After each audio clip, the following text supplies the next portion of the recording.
ನಿಮಗನ್ನಿಸ್ತಾ ಇದೆಯಾ ಇಲ್ಲಿಯವರೆಗಿನ ನಾಯಕತ್ವ ಮತ್ತು ಅಧಿಕಾರ ಹಸ್ತಾಂತರದ ಚರ್ಚೆಗಿಂತ ಈ ಬಾರಿ ಚರ್ಚೆ ಮತ್ತು ಆ ಸುತ್ತಲಿನ ವಿದ್ಯಮಾನಗಳು ಬೆಳವಣಿಗೆಗಳು ಸ್ವಲ್ಪ ಭಿನ್ನವಾಗಿದೆ ಮತ್ತು ಗಂಭೀರವಾಗಿದೆ ಅಂತ ಅನ್ಸುತ್ತೆ ತಮ್ಗೆ? ಅಲ್ಲ, ಗಂಭೀರವಾಗಿ ಇಂದಲೂ ನಾಳೆ ಅದು ಆಗ್ಲೇಬೇಕು. ಯಾಕಂದ್ರೆ ಬಹುಶಃ ಆ ಕಾಲ ಕೂಡ ಬಂದಿದೆ ಅನ್ಸುತ್ತೆ ನನಗೆ.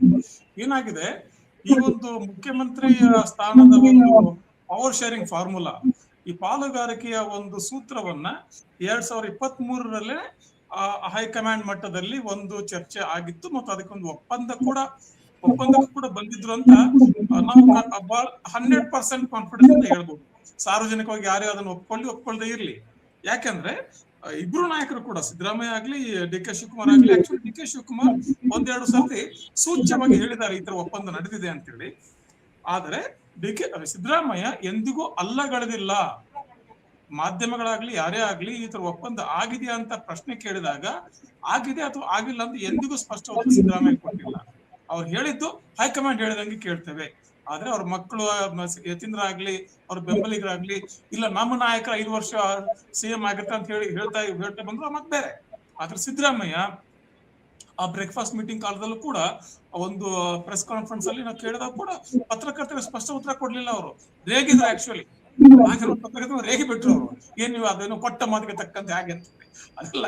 ಸೊ ಇದೆಲ್ಲ ಏನನ್ನು ಸೂಚಿಸಿದ್ರೆ ಒಂದು ಒಪ್ಪಂದ ಆಗಿದೆ. ಆದ್ರೆ ಆ ಒಪ್ಪಂದವನ್ನ ನಿಭಾಯಿಸೋದಕ್ಕೆ ಸರಿಯಾದ ಸಮಯವನ್ನ ಸಿದ್ದರಾಮಯ್ಯ ನೋಡ್ತಾ ಇದ್ರ ಅಥವಾ ಸರಿಯಾದ ಸಮಯ ಈಗ ಬಂತ? ಏನಾಗುತ್ತೆ ಅಂದ್ರೆ ಈ ಒಂದು 3 ವರ್ಷ ಹೆಚ್ಚು ಕಡಿಮೆ ಪ್ರತಿ ತಿಂಗಳು 2-3 ಸರ್ತಿ ಇದು ಸುದ್ದಿಯಲ್ಲಿ ಇದ್ದ ಸಮಾಚಾರ ಇದೆ. ಮುಖ್ಯಮಂತ್ರಿ ಯಾರು, 2.5 ವರ್ಷ ಯಾರು, ಅವ್ರ ಶೇರಿಂಗ್ ಇದೆಯಾ, 5 ವರ್ಷ ಇದೆಯಾ, ಅರ್ಧ ಇದೆಯಾ, ಈ ಚರ್ಚೆ ನಡೀತಾನೆ ಬಂತು. ಒಂದು ಮಟ್ಟದಲ್ಲಿ ಇದು ಪಾರ್ಟಿ ಕೇಡರಿಕೆ. ಡಿ.ಕೆ. ಶಿವಕುಮಾರ್ ಮಾತಾಡಿದ್ದೇನು, ಪ್ರಯತ್ನ ಕೈ ಬಿಟ್ಟು ಪ್ರಾರ್ಥನೆ ಕೈ ಬಿಡುವುದಿಲ್ಲ, ನನ್ನ ಪ್ರಯತ್ನಕ್ಕೆ ಕೂಲಿ ಕೊಡಿ, ನನ್ನ ಶ್ರಮಕ್ಕೆ ಕೂಲಿ ಕೊಡಿ. ಅವ್ರ ಭಾಷೆನೇ ಬೇರೆ. ಅವರು ಬನ ರಾಜಕಾರಣ ಮಾಡೋದಿಲ್ಲ, ನಾನು ಇಡೀ ಪಕ್ಷವೇ ನನ್ನ ಬನ.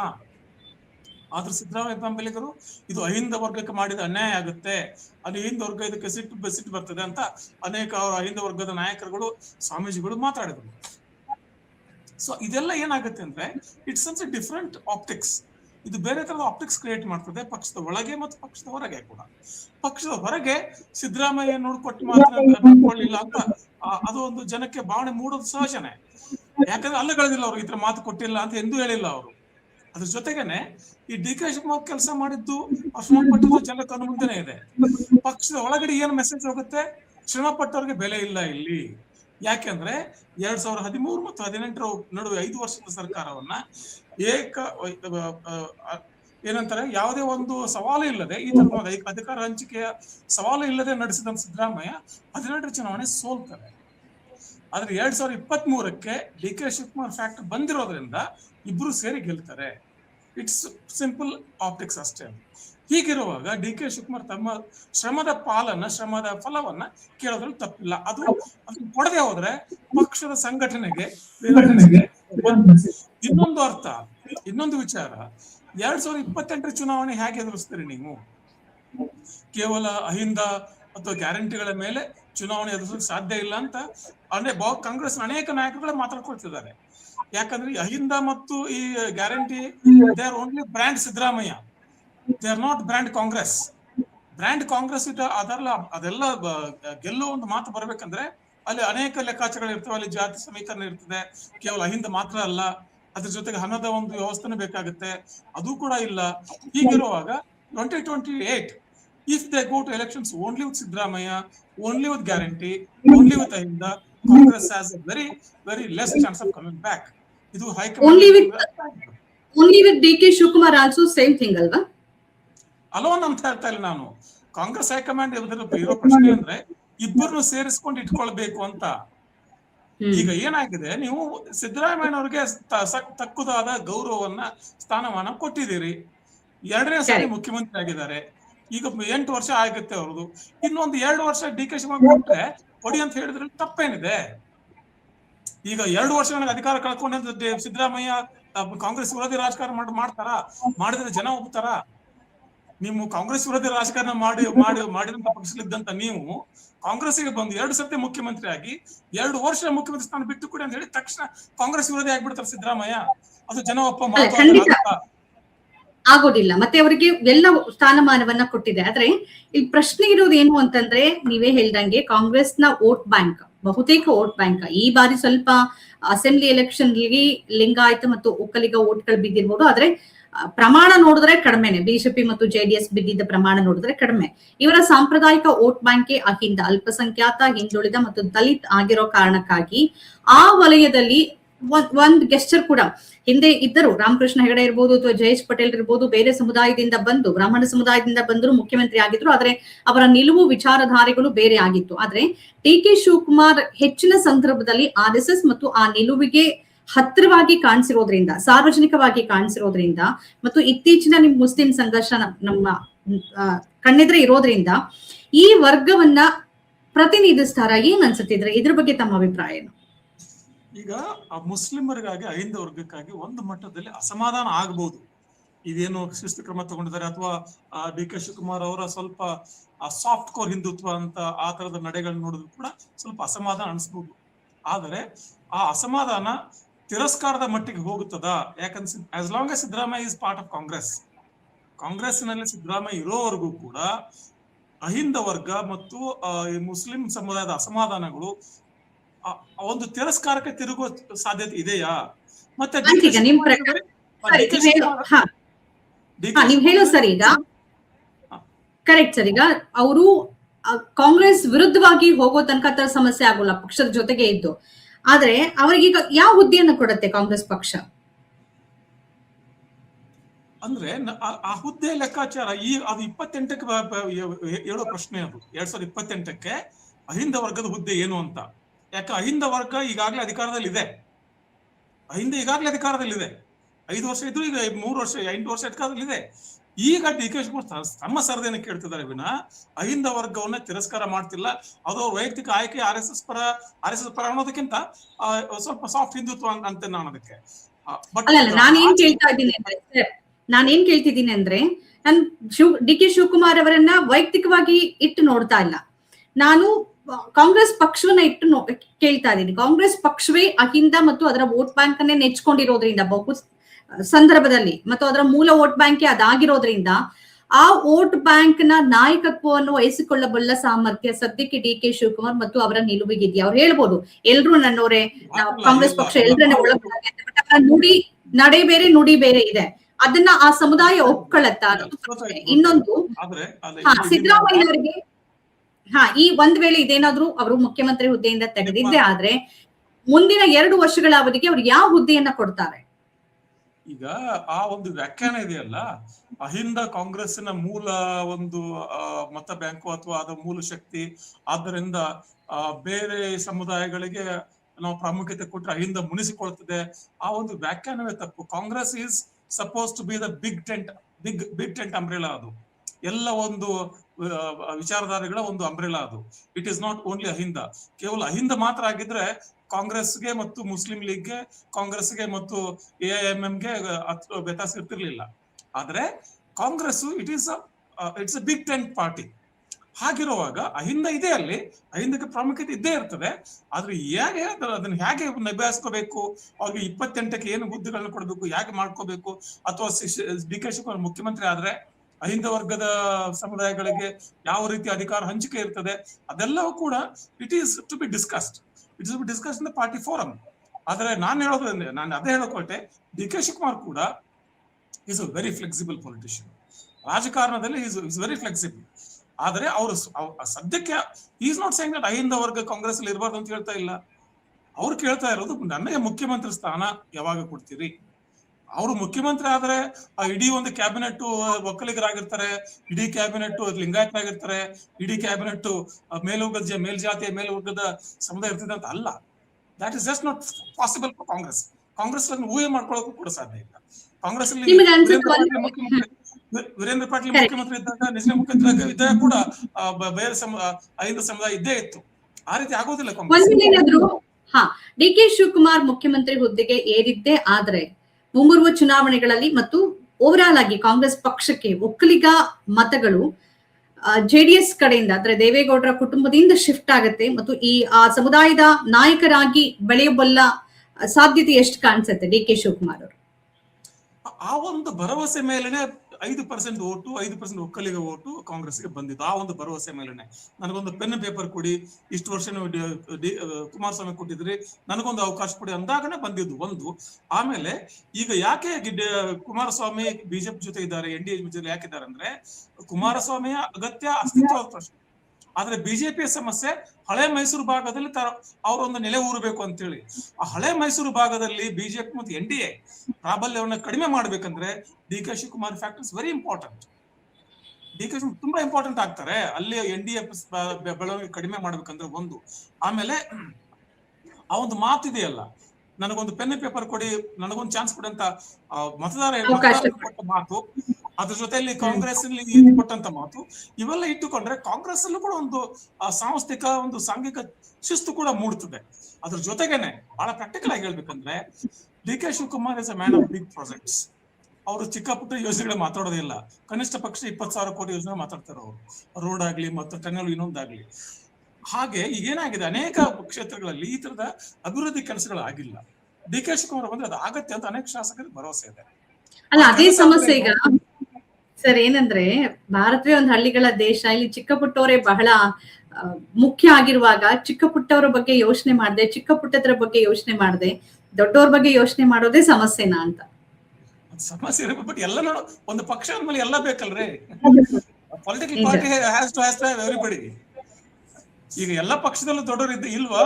ಎಲ್ಲ ಪಕ್ಷದಲ್ಲೂ ಇದ್ದಾರೆ, ಎಲ್ಲ ಪಕ್ಷದಲ್ಲೂ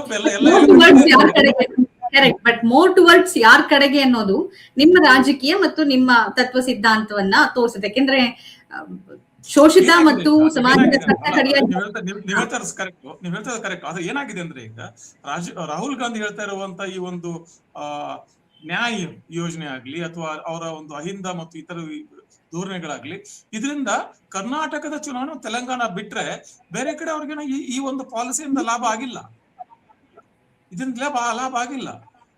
ಈಗ ಮುಂದೆ ಬಂಗಾಳ ಚುನಾವಣೆ ಏನಾಗುತ್ತೆ ನೋಡ್ಬೇಕು ನಾವು. ಬಟ್ ಏನಾಗುತ್ತೆ ಅಂದ್ರೆ ಅದರರ್ಥ ನಾವು ಕಲ್ಯಾಣ ಯೋಜನೆ ಕೈ ಬಿಡ್ಬೇಕಂತಲ್ಲ, ಕಲ್ಯಾಣ ಯೋಜನೆ ಚುನಾವಣೆಯಲ್ಲಿ ಒಂದು ಲೆವೆಲ್ ಫೀಲ್ಡ್ ಇದೆಯಾ ಅನ್ನೋದ್ರ ಮೇಲೆ ನಾವು ಚುನಾವಣೆ ಗೆಲ್ಲೋದು ಮತ್ತು ಸೋಲೋದನ್ನ ನಿರ್ಧಾರ ಮಾಡ್ಬೇಕಾಗತ್ತೆ. 24 ಲಕ್ಷ ಜನ ಮತದಾನದ ಹಕ್ಕು ಇದೆಯಾ ಇಲ್ಲ ಅಂತ ತೀರ್ಮಾನ ಮಾಡ್ದೇನೆ ನಿಮ್ಮ ಹಕ್ಕನ್ನ ರಕ್ಷಿಸಲಾಗತ್ತೆ ಅಂತ ಸುಪ್ರೀಂ ಕೋರ್ಟ್ ಮುಂದಿನ ಚುನಾವಣೆಯಲ್ಲಿ ಅಂತ ಹೇಳಿರುವಾಗ, ನೀವು ಯಾವ ಒಂದು ಚುನಾವಣೆ ಪ್ರಕ್ರಿಯೆ ಬಗ್ಗೆ ನಾವು ಮಾತಾಡ್ತಿದ್ವಿ, ಮತ್ತೆ ಚುನಾವಣೆ ಗೆಲ್ಲೋದ್ರ ಬಗ್ಗೆ ಮಾತಾಡೋದು ಅರ್ಥನೇ ಇಲ್ವೇನು ಅಂತ ಅನ್ಸುತ್ತೆ. ಅಲ್ಲ, ಅದು ಬಹಳ ತುಂಬಾ ಚಿಂತಾಜನಕ ಪರಿಸ್ಥಿತಿ ಇದೆ ಆ ವಿಚಾರದಲ್ಲಿ. ನಮ್ಮ ಎಲೆಕ್ಷನ್ ಕಮಿಷನ್ ನಡ್ಕೊಳ್ಳೋ ರೀತಿ ಆಗ್ಲಿ, ಮತ್ತು SIR ನಡೀತಾ ಇರೋ ರೀತಿ ಆಗ್ಲಿ, ಮತ್ತು ಅನೇಕ ಇದನ್ನ ಹೇಗೆ ಒಂದೇ ಒಂದು ಪಕ್ಷದ ಲಾಭಕ್ಕೋಸ್ಕರ ಮಾಡ್ತಾ ಇದೆ ಎಲ್ಲ ವ್ಯವಸ್ಥೆ ಎಲ್ಲ ಸಂಸ್ಥೆಗಳು ಮಾಡ್ತಾ ಇದ್ದೇವೆ ಅಂತ ನೋಡಿದ್ರೆ ಇಟ್ಸ್ ವೆರಿ ವರಿಸಮ್, ಚಿಂತಾಜನಕ ಪರಿಸ್ಥಿತಿ ಇದೆ. But that is a bigger picture. ನಾವು ಕರ್ನಾಟಕದ ಬಗ್ಗೆ ಇಲ್ಲಿಗೆ ಮಾತಾಡೋದಾದ್ರೆ, ಸಿದ್ದರಾಮಯ್ಯನವರ ಬಹಳ ಅಂದ್ರೆ ಅವರ ಕನ್ಸೇನಿತ್ತು, ಒಂದು ಗ್ಯಾರಂಟಿ ಯೋಜನೆಗಳು, ಅದರ ಜೊತೆಗೆ ಒಳ ಮೀಸಲಾತಿ ನನ್ನ ಅವಧಿಯಲ್ಲಿ ಆಗ್ಬೇಕು ಅಂತಿತ್ತು. ಇನ್ನೊಂದು ಹಿಂದುಳಿದ ವರ್ಗದ ಜಾತಿ ಸಮೀಕ್ಷೆ, ಅದು ಸಾಮಾಜಿಕ ಶೈಕ್ಷಣಿಕ ಆರ್ಥಿಕ ಸಮೀಕ್ಷೆ ಮತ್ತೊಮ್ಮೆ ಮಾಡಿದ್ರು. ಕಳೆದ ಅಕ್ಟೋಬರ್ ರಜೆಯಲ್ಲಿನೇ ಮಾಡ್ಬಿಟ್ರು, ಅಂದ್ರೆ ಅರ್ಜೆಂಟ್ ಆಗಿ ಮಾಡಿದ್ರು. ಡಿಸೆಂಬರ್ ಹೊತ್ತಿಗೆ ಪ್ರಕಟ ಅಂದ್ರು. ಈಗ ನಾವು ಏಪ್ರಿಲ್ ಮೇ ಬಂದು ನಿಂತಿದೀವಿ, ಆದ್ರೆ ಇಲ್ಲಿ ತನಕ ಅದು ಪ್ರಕಟ ಆಗಿಲ್ಲ. ಅದು ಅವರ ಬಹು ನಿರೀಕ್ಷೆಯ ಕನಸಾಗಿತ್ತು. ಅಂದ್ರೆ ಒಳ ಮೀಸಲಾತಿನ ಒಂದ್ ಹಂತಕ್ಕೆ ಹೇಗೋ ಮಾಡಿ ಅದನ್ನ ಕ್ಲಿಯರ್ ಮಾಡ್ಬಿಟ್ಟಿದ್ದಾರೆ. ಇದನ್ನ ಮಾಡದೆ ಹೋಗ್ತಾರೆ ಅಂತ ಅನ್ಸುತ್ತಾ? ಅಹಿಂದ ವರ್ಗ ನಿಜವಾಗಿಯೂ ಅವರು ಪ್ರತಿನಿಧಿಸೋದೇ ಆದ್ರೆ ಇವೆರಡನ್ನ ಮಾಡ್ಬೇಕು ಅನ್ನೋದು ಮೊದ್ಲಿಂದಲೂ ಕೇಳಿ ಬಂದ ಒತ್ತಾಯ ಆಗಿತ್ತು. ಇದನ್ನ ಮಾಡದೆ ಹೋಗ್ತಾರ, ಏನ್ ಅನ್ಸುತ್ತೆ ಇದ್ರ ಬಗ್ಗೆ ತಮ್ಗೆ? ಜಾತಿ ಸಮೀಕ್ಷೆ ಅಂತ ಮಾಡಿದ್ರಲ್ಲ, ಅದು ಜಾತಿ ಗಣತಿ ಅಲ್ಲ. ಜಾತಿ ಸಮೀಕ್ಷೆ ಕೇವಲ ಅದು ನಿಮ್ಮ ಸಮಾಜ ಕಲ್ಯಾಣ ಇಲಾಖೆ ಕಾರ್ಯಕ್ರಮಗಳನ್ನು ರೂಪಿಸಿಕೊಳ್ಳೋದಕ್ಕೆ, ಸಮಾಜ ಕಲ್ಯಾಣ ಇಲಾಖೆಯಲ್ಲಿ ನಡೆಯುವಂತ ಯೋಜನೆ ಮತ್ತು ಅದರ ಪರ್ಫಾರ್ಮೆನ್ಸ್ ಅದರ ತಕ್ಷಣ ನೋಡ್ಕೊಳ್ಳೋದಕ್ಕೆ ಮಾತ್ರ ಉಪಯೋಗ ಆಗುತ್ತೆ. ಅದನ್ನ ಆಧಾರವಾಗಿ ಇಟ್ಕೊಂಡು ರಾಜಕೀಯ ಮೀಸಲಾತಿ ಆಗ್ಲಿ ಮತ್ತೊಂದಾಗ್ಲಿ ಮಾಡೋಕ್ ಸಾಧ್ಯ ಇಲ್ಲ. ಅದನ್ನ ಮಾಡ್ಬೇಕಂದ್ರೆ ಬಹುಶಃ ಇದೇ ಒಂದು ಸಿದ್ದರಾಮಯ್ಯ ಅವರ ಮಾತನ್ನೇ ಕೇಳ್ಕೊಂಡು ಅಥವಾ ರಾಹುಲ್ ಗಾಂಧಿ ಹೇಳಿದ್ದನ್ನೇ ಕೇಳ್ಕೊಂಡು ಈಗ ಮೋದಿ ಸರ್ಕಾರ ಜಾತಿ ಗಣತಿ ಮಾಡಕ್ ಒಪ್ಕೊಂಡಿದೆ. ಅದು that is more credible on paper. Technical ಹೇಳ್ತಾ ಇದ್ದೇನೆ ನಾನು ನಿಮ್ಗೆ, ಯಾಕಂದ್ರೆ ಇದು ಸಮೀಕ್ಷೆ, ಇದು ಮತ್ತೆ ಗಣತಿ ಮಾಡುವ ಒಂದು ಅಧಿಕಾರ ಆ ಗಣತಿ ಆಧಾರದ ಮೇಲೆ ಏನನ್ನ ಯಾವ ವರ್ಗಗಳಿಗೆ ಏನೇನು ಸಲ್ಬೇಕು, ಹೇಗೆ ಅದು ಹಂಚಿಕೆ ಆಗ್ಬೇಕು, ಅದನ್ನ ಆವಾಗ ಯೋಚನೆ ಮಾಡೋಣಲ್ವಾ? ಸರಿ ಸರಿ ಸರಿ. ಓಕೆ, ಇನ್ನು ಕರ್ನಾಟಕದಲ್ಲಿ ಬಹಳ ದೊಡ್ಡ ವ್ಯಾಕ್ಯೂಮ್ ಇರೋದು ಒಂದು ಪ್ರಾದೇಶಿಕ ಪಕ್ಷದ್ದು. ಜೆಡಿಎಸ್ ಇತ್ತು, ಅದು ಆ ಸ್ಥಾನವನ್ನ ಕಳ್ಕೊಂಡಾಗಿದೆ. ನೀವು ಬೇರೆ ರಾಜ್ಯಗಳಲ್ಲಿ ನೋಡಿದ್ರೆ ಯಾವ್ದಾದ್ರು ಒಂದು ಕಾರಣಕ್ಕೆ ಹೊಸ ಪಕ್ಷ, ಮೊನ್ನೆ ಕವಿತಾ ರೆಡ್ಡಿ ಅವರು ಕೂಡ ಒಂದು ಹೊಸ ಪಕ್ಷವನ್ನ KCR ಪುತ್ರಿ ಮಾಡಿದ್ದಾರೆ. ಈ ತರದ್ ನಡೆಯುತ್ತೆ. ಕರ್ನಾಟಕದಲ್ಲಿ ಆ ಪ್ರಯೋಗಗಳು ಆಗ್ತಾನೆ ಇಲ್ಲ. ಈ ಮುಖ್ಯಮಂತ್ರಿ ಹುದ್ದೆಯ ಬದಲಾವಣೆ ಮತ್ತು ಅದರಿಂದ ಆಗಬಹುದಾದ ಪರಿಣಾಮ, ಈ ಸಾಧ್ಯತೆ ಏನಾದ್ರೂ ಹುಟ್ಟಾಕ್ಬೋದಾ? ವ್ಯಾಕ್ಯೂಮ್ ಏನಾದ್ರೂ ಫಿಲ್ಅಪ್ ಮಾಡೋ ಸಾಧ್ಯತೆ ಇದೆಯಾ? ಏನ್ ಅನ್ಸುತ್ತೆ ತಮ್ಗೆ? ಕರ್ನಾಟಕದಲ್ಲಿ ಪ್ರಾದೇಶಿಕ ಪಕ್ಷ ಹುಟ್ಟುವುದು ಮತ್ತು ಯಾಕಂದ್ರೆ ಈಗ ತಮಿಳುನಾಡು ಆಗ್ಲಿ, ಆಕ್ಚುಲಿ ಕೇರಳದಲ್ಲಿ ಪ್ರಾದೇಶಿಕ ಪಕ್ಷ ಅಲ್ಲ, ಅದು communist party is a pan India party, ಅದು ರಾಷ್ಟ್ರೀಯ ಪಕ್ಷನೇ. ಆದ್ರೆ ಈ ತಮಿಳುನಾಡಿನ DMK AIDMK ಆಗ್ಲಿ ಅಥವಾ TDP ಆಗ್ಲಿ, ಆಂಧ್ರದ್ದು, ಇವೆಲ್ಲ they come from regional aspiration. ಅವ್ರಿಗೆ ಆ ಒಂದು ಪ್ರಾದೇಶಿಕ ಭಾಷೆಯ ಒಂದು ಅಸ್ಮಿತೆ ಆಗ್ಲಿ, ಅದು ಸಾಂಸ್ಕೃತಿಕ ಅಸ್ಮಿತೆ ಆಗ್ಲಿ, ಇದೆಲ್ಲ ಸೇರಿಕೊಂಡು ಅದಕ್ಕೆ ಒಂದು ಸ್ಟಾರ್ ಫೇಸ್ ಬಂದು ಮತ್ತೆ ಆ ಒಂದು ದಿಶೆಯಲ್ಲಿ ಅವರು ಕೆಲಸ ಮಾಡಿದ್ರು. ಈಗ ಫಾರ್ ಎಕ್ಸಾಂಪಲ್ MGR ಸುಮ್ನೆ ಸ್ಟಾರ್ ಆಗಿದ್ದಕ್ಕೆ ಅವರು ರಾಜಕಾರಣದಲ್ಲಿ ಸಕ್ಸಸ್ ಆಗ್ಲಿಲ್ಲ. ಸ್ಟಾರ್ ಆಗಿದ್ಕೊಂಡು ಅನ್ಯಾಯವಾದ ಜೊತೆಲಿ ಕೆಲಸ ಮಾಡಿ ಅನುಭವ ಗಳಿಸಿ ಆಮೇಲೆ ಮುಖ್ಯಮಂತ್ರಿ ಆಗ್ತಾರೆ. ಹಾಗೆ ನೋಡಿದ್ರೆ ಆ ಇಡೀ ಒಂದು ಸಂಸ್ಕೃತಿಯನ್ನ ರೂಪಿಸಿದ್ದು, ಆ ಒಂದು ದ್ರಾವಿಡ ಸಂಸ್ಕೃತಿಯನ್ನ ತಮಿಳು ಸಿನಿಮಾಗಳ ರೂಪಿಸಿದ್ದು ಕರುಣಾನಿಧಿ ಅವರ ಸಿನಿಮಾಗಳ ಮೂಲಕ. ರೈಟರ್. ಅದರ ಭಾಗವಾಗಿ MGR, ಅದರ ಭಾಗವಾಗಿ ಜಯಲಲಿತಾ, ಈಗ ಒಂದು ಕಂಟಿನ್ಯೂಟಿ ಇದೆ ಅಲ್ಲಿ. ಹಾಗೇನೆ NT ರಾಮಾರಾವ್ ಮತ್ತು TDP. ಆದ್ರೆ ಈ ಕರ್ನಾಟಕದಲ್ಲಿ ಆ ಒಂದು ಅವಕಾಶ ಬಹಳ ಹಿಂದೆ ಇತ್ತು. ನಾವು ಗೋಕಾಕ್ ವರದಿ ಚಳವಳಿ, ಕನ್ನಡ ಚಳವಳಿ ಮಾಡುವಾಗ ರಾಜ್ಕುಮಾರ್ ಅವರು ಇರುವಾಗ ಅದಿತ್ತು, ಆ ಸಾಧ್ಯತೆ ಇತ್ತು. ಮತ್ತು ರಾಜ್ಕುಮಾರ್ ಅವತ್ತು ರಾಜಕೀಯಕ್ಕೆ ಬಂದ್ಬಿಟ್ಟಿದ್ರೆ ಈ ಪ್ರಾದೇಶಿಕ ಪಕ್ಷಕ್ಕೆ ಹೊಸ ತಿರುವು ಬಂದ್ಬಿಡೋದು.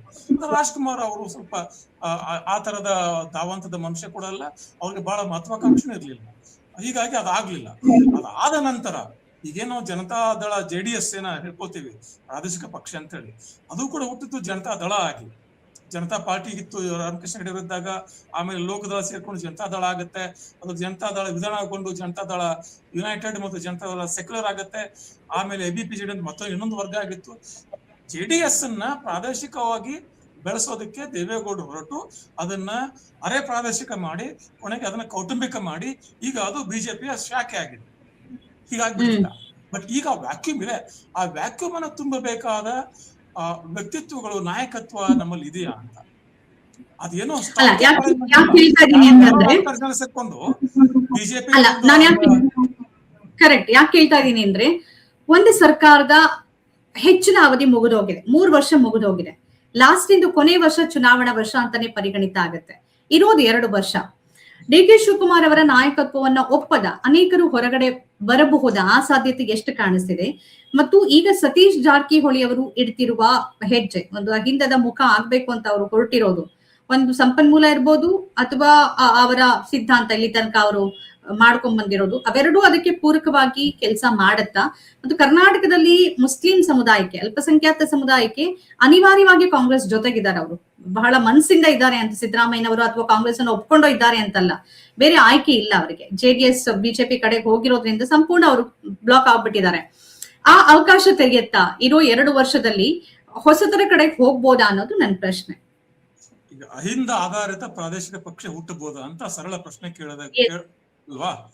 ಅಹಿಂದ ಆಧಾರಿತ ಒಂದು ಪ್ರಾದೇಶಿಕ ಪಕ್ಷದ ಪ್ರಯತ್ನಗಳು ದೇವರಾಜ ಅರಸು ಕಾಲದಲ್ಲಿ ಆಗಿದೆ. ಬಂಗಾರಪ್ಪ ಕೂಡ ಮಾಡಿದ್ರು. ದೇವರಾಜ ಅರಸು ಕೂಡ ಇದೇ ಒಂದು ಸವಾಲಿಗೆ ಬಿದ್ದು, ಇದೇ ಒಂದು ಜಿದ್ದಿಗೆ ಬಿದ್ದು ಕಾಂಗ್ರೆಸ್ ಹೊರಗಡೆ ಬಂದು ಕಟ್ಟಿದ್ರು. ಬಂಗಾರಪ್ಪ ಮಾಡಿದ್ರು. ಏನಾಯ್ತು? ಯಾಕಂದ್ರೆ ಏನಾಗುತ್ತೆ ಅಂದ್ರೆ, ನಾನು ಅದೇ ಹೇಳಕ್ ಹೊರಟೆ, ಯಾವುದೇ ಒಂದು ಪಕ್ಷದಿಂದ ಹೊರಗೆ ಬಂದು NT ರಾಮರಾವ್ ಆಗ್ಲಿಲ್ಲ. ಯಾವುದೇ ಒಂದು ಪಕ್ಷದಿಂದ ಹೊರಗಡೆ ಬಂದು ದ್ರಾವಿಡ ಪಕ್ಷಗಳು ನಡೀಲಿಲ್ಲ. ಅಲ್ಲಿ they were genuinely originally native to that culture. ಇಲ್ಲಿ ಏನಾಗುತ್ತೆ, ನಾಳೆ ದಿನ ನೀವು ಅಹಿಂದ ಒಂದು ನೆಲಗಟ್ಟಿನ ಮೇಲೆ ಪ್ರಾದೇಶಿಕ ಪಕ್ಷ ಮಾಡಿದ್ರೆ ಪೊಲಿಟಿಕಲ್ ಆಪ್ಟಿಕ್ಸ್ ಏನಾಗುತ್ತೆ, ಅಹಿಂದ ಬ್ಲಾಕ್ ಮೇಲ್ ಮಾಡ್ಕೊಂಡು JDS ಹೊರಗಡೆ ಬಂದು ಸಿದ್ದರಾಮಯ್ಯ, ಅಹಿಂದ ಬ್ಲಾಕ್ ಮೇಲ್ ಮಾಡ್ಕೊಂಡು ಕಾಂಗ್ರೆಸ್ ಹೊಡೆದ್ರು ಸಿದ್ದರಾಮಯ್ಯ. ಹೀಗಾಗಿ that is a different optics all together. ಅದು ಸಿದ್ದರಾಮಯ್ಯ ಬಂದು ಹಾಗೆ ಆಗುತ್ತೆ, ಜಾರಕಿಹೊಳಿ ಬಂದು ಹಾಗೆ ಆಗುತ್ತೆ. ಸಿದ್ದರಾಮಯ್ಯ ಟೀಮ್ ಬಿ, ಜಾರಕಿಹೊಳಿ ಅಷ್ಟೇ. ಮತ್ತೆ ಜಾರಕಿಹೊಳಿ ಬೆಳಗಾವಿ ಭಾಗ ಬಂದು ಆಚೆ mass appeal, Jarkiholi mass appeal ಇಲ್ಲ. So anyways Okay. ಜಾರಕಿಹೊಳಿ ಹತ್ರ ದುಡ್ಡಿದೆ, ಅವ್ರ ಹತ್ರ ಹುಮ್ಮಸ್ಸಿದೆ, ನೋಡೋಣ ಏನಾಗುತ್ತೆ. ಬಟ್ ಈ ರೀತಿ ಅಧಿಕಾರ ಸಿಕ್ಲಿಲ್ಲ ಅಥವಾ ಅಧಿಕಾರ ನಮ್ಮನ್ನ ಕೆಳಗಿಳಿಸಿದ್ರು, ಅಧಿಕಾರ ಸಿಕ್ಲಿಲ್ಲ ಅಂತಲ್ಲ, ಇರೋ ಅಧಿಕಾರ ನಮ್ಮನ್ನ ಕೆಳಗಿಳಿಸಿದ್ರು ಅಂತ ಈ ಒಂದು ದುಗುಡದಿಂದ ದುಮಣ ಹೊರಗಡೆ ಬಂದು ಹೊಸ ಪಕ್ಷ ಕಟ್ಟೋದಿದೆಯಲ್ಲ, ಅಹಿಂದ ಕಟ್ತೀನಿ ಅಂತ ಹೇಳಿ, that will not give A good ಕೊನೆ ಆಪರ್ಚುನಿಟಿ. ಕೊನೆ ಪ್ರಶ್ನೆ, ಒಂದ್ ವೇಳೆ ಈ ರಾಜಕೀಯ ಬೆಳವಣಿಗೆಗಳು ನಿಜವೇ ಆದ್ರೆ ಇನ್ನೊಂದು ವರ್ಷ ಅಂದ್ರೆ 28ರ ಚುನಾವಣೆ ಹೊತ್ತಿಗೆ ಜೆಡಿಎಸ್ ಮತ್ತೆ ತನ್ನ ಶೇಡ್ ಅನ್ನ ಬದಲಿಸ್ಕೊಳ್ಬಹುದಾ? ಯಾಕೆಂದ್ರೆ ಅದಕ್ಕೆ ಅಧಿಕಾರ ಬಹಳ ಮುಖ್ಯ. ಆ ಕಾರಣಕ್ಕಾಗಿ ಅವರ ಜೊತೆಗೆ ಇದ್ದವರು ಅನೇಕರು ಇಲ್ಲಿದ್ದಾರೆ.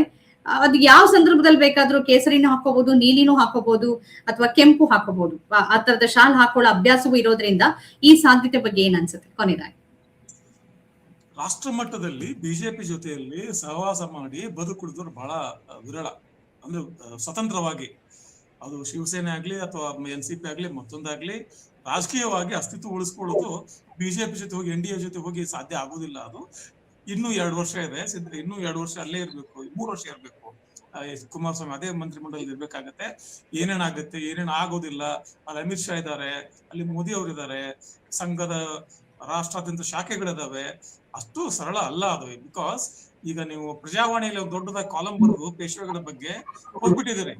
ಈಗ ಮತ್ತೆ ಬಂದು ಅದನ್ನೇ ಬರ್ತಾರೆ ಈ ಕಡೆ ಪೇಶ್ವೆಗಳ ನಂಬಲ್ಲ, ನಿಮ್ಮನ್ನ ಈಗ ಒಕ್ಕಲಿಗರು ನಂಬೋದಿಲ್ಲ. ಡನ್. ಇಷ್ಟೊತ್ತು ಈ ವಿಚಾರದ ಬಗ್ಗೆ ತಮ್ಮ ಪಾಯಿಂಟ್ ಆಫ್ ವ್ಯೂ ನಮ್ಮ ಜೊತೆಗೆ ಹಂಚ್ಕೊಂಡ್ರಿ. ಮುಂದಿನ ವಿಚಾರಕ್ಕೆ ಶಿಫ್ಟ್ ಆಗೋಣ. ಧನ್ಯವಾದ ಬಸವರಾಜ್ ಅವರ.